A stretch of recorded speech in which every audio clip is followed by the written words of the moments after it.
Mrs. Fields operates as a retail chain famous for offering freshly prepared cookies at shopping centers across America and internationally.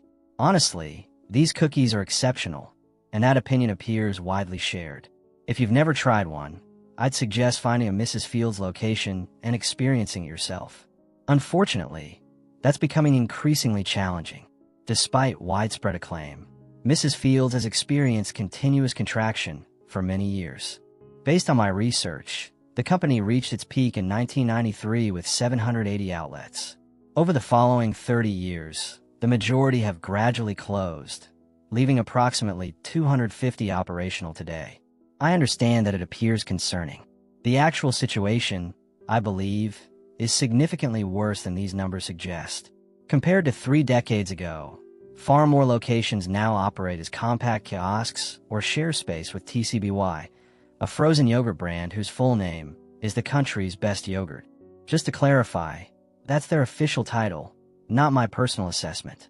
Additionally, numerous stores have relocated internationally, and every location now operates under franchise agreements. Although Mrs. Fields maintains strong brand awareness, reportedly 81% of Americans recognize the name, I believe public perception has shifted considerably. Many viewers probably know little about the founder herself. You may even assume Mrs. Fields is a made-up mascot like Mrs. Butterworth, which is regrettable. Debbi Fields is absolutely real.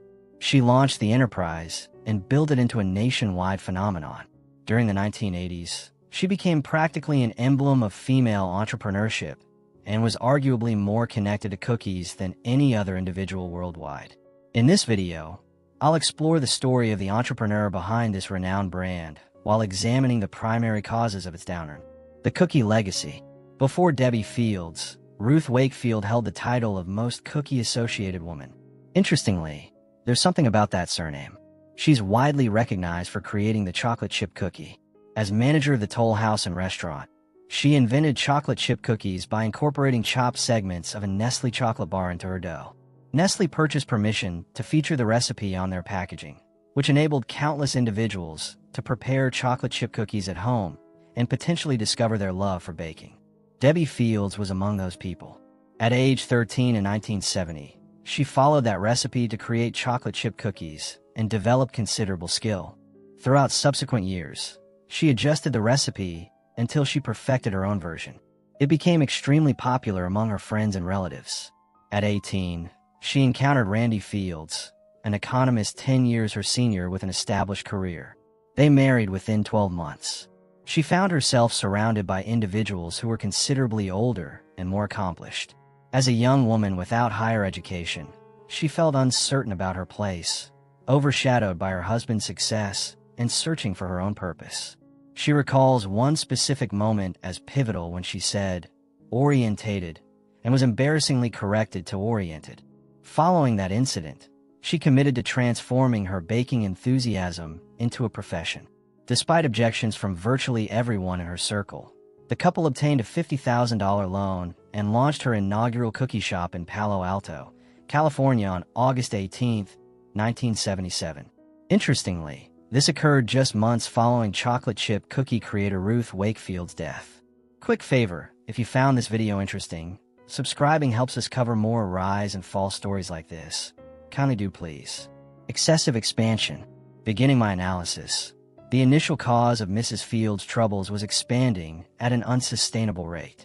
Mrs. Fields remained a single establishment for roughly 2 years, but following the second opening, they began launching locations at what I'd characterize as a reckless speed. At the decade's start, she was virtually unknown. By its conclusion, she'd achieved celebrity status with nearly 500 stores nationwide. However, problems were already emerging. Revenue fluctuated significantly, and numerous underperforming locations were shutting down. Many struggled to attract customers, situated in inferior locations, and failing to meet projections. Countless stores couldn't sell sufficient cookies to offset their substantial rental costs. According to Debbi Fields, they made questionable real estate choices beginning in 1986, influenced by external consultants. This proved particularly challenging given additional complications. The recipe rumor. During the 1980s, a story circulated about the company that I must immediately clarify was entirely fabricated. The tale claimed a Mrs. Fields enthusiast wanted to recreate the cookies at home, so she contacted the company requesting the recipe. Supposedly, someone offered to mail it for $2.50. Naturally, she interpreted this as $2.50 and agreed. Upon receiving the recipe, she discovered her credit card had been charged $250 instead. When the company allegedly refused a refund, she supposedly retaliated by photocopying the recipe and distributing it widely. Again, this was completely invented. The company guards its recipe carefully and certainly doesn't sell it over the phone, but somehow these papers claiming to contain her recipe were circulating. I don't consider this a major factor in their decline, but it's noteworthy. Debbi Fields acknowledged it caused some damage. She went as far as posting notices in every store addressing the falsehood and reassuring customers. Economic vulnerability. Mrs. Fields has consistently offered premium cookies made with high-quality ingredients that are larger and typically pricier than competitors. While purchasing a Mrs. Fields cookie isn't a significant expense, it's something consumers might skip during financial difficulties. Furthermore, shopping center traffic typically decreases during economic slowdowns. When the economy weakened in the early 1990s, it damaged sales problematic for a company already overextended financially. I don't have extensive commentary here, except that Mrs. Fields' performance has been heavily dependent on economic health. Unwillingness to franchise. Moving to perhaps the most significant reason for decline, Debbi Fields exercised excessive control. She took immense pride in her cookies and refused to risk others compromising them. She traveled to stores, evaluate ingredients, and taste test products. She developed personal relationships with staff and would close locations for the day if they didn't meet her expectations. The company famously wouldn't sell cookies sitting out for over 2 hours. In Debbi Fields' words, "It's the absence of perfection that frustrates me. The disappointment is indescribable when I discover my cookie standards aren't maintained." You might question why this matters. Generally, you want dedicated business owners, correct? Not exactly like this, though. I think you'd agree this degree of involvement becomes impractical with over 500 locations. A straightforward, specialized operation like this is ideal for franchising, having others pay to operate their own Mrs. Fields, selling your cookies with your recipe and ingredients. I imagine many advisors suggested this approach during that period, as competitors were doing precisely that. But her reluctance to surrender control to potential franchisees led her to take loans and reinvest earnings to open company-owned stores. All ingredients are manufactured to her standards, delivered pre-portioned to each location. She hasn't franchised a business to maintain that control. While admirable, this proved problematic. By 1993, after years of these negative pressures, the company couldn't sustain its debt obligations, and Debbi Fields was essentially compelled to surrender 80% ownership. In her words, "The only option available was exchanging my ownership for debt reduction. I had no alternative. It felt like separating from family, like giving up a child for adoption." Those are powerful sentiments. At that juncture, she ceased leading the organization but remained involved as chairman and advisor before departing completely several years later. Obviously a disappointing conclusion to her journey with the company she'd created.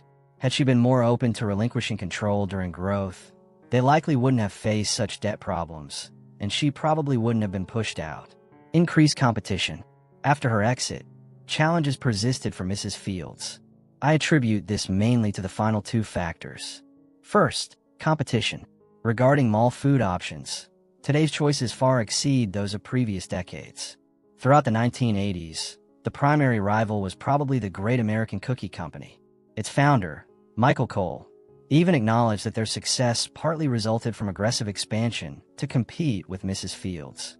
During the 1990s, however, pretzel vendors posed a greater threat. Annie Ann's was pioneering, while smaller operations like Wetzel's Pretzels emerged.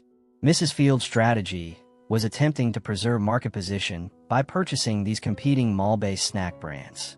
In the late 1990s, they acquired Pretzel Time, Pretzel Maker, and the Great American Cookie Company. You might anticipate where this leads, because committing substantial resources to mall-based businesses during the 1990s wasn't necessarily wise. Mall decline. This brings me to the final factor: shopping malls. On that opening day in 1977, Debbi Fields initially struggled to sell any cookies. Things improved when she began offering free samples outside the store. She immediately understood the value of product exposure. Shopping centers became the perfect setting for Mrs. Fields because passers-by smell the baking cookies and make impulse purchases. The same principle applied to pretzels. By the 2000s, they were marketing these foods and malls products that don't perform well elsewhere, while mall popularity was dropping. Once again, economic troubles made everything worse. Ultimately, they divested all those acquired brands and subsequently declared bankruptcy. They still own TCBY, the frozen yogurt company purchased in 2000. But by this time, everything was deteriorating. In 2014, they introduced a new approach, opening co-branded locations outside shopping centers. The concept was that frozen yogurt would attract customers who then purchase cookies. The reasoning seemed sound, but evidence suggests the strategy hasn't been particularly successful, as both brands have continued declining. Share your thoughts in the comments about Mrs. Fields, both the individual and the enterprise. Despite much of it collapsing, I think it's difficult not to respect everything she achieved. These cookies are genuinely excellent. It's unusual for a brand to decline because they prioritize quality too heavily. As always, my analysis doesn't encompass every possible reason for their difficulties, just those I found most interesting and influential. Let me know if you believe something should be included or removed, and share any other thoughts about Mrs. Fields in the comments. I'd appreciate hearing your perspectives. Thanks for watching.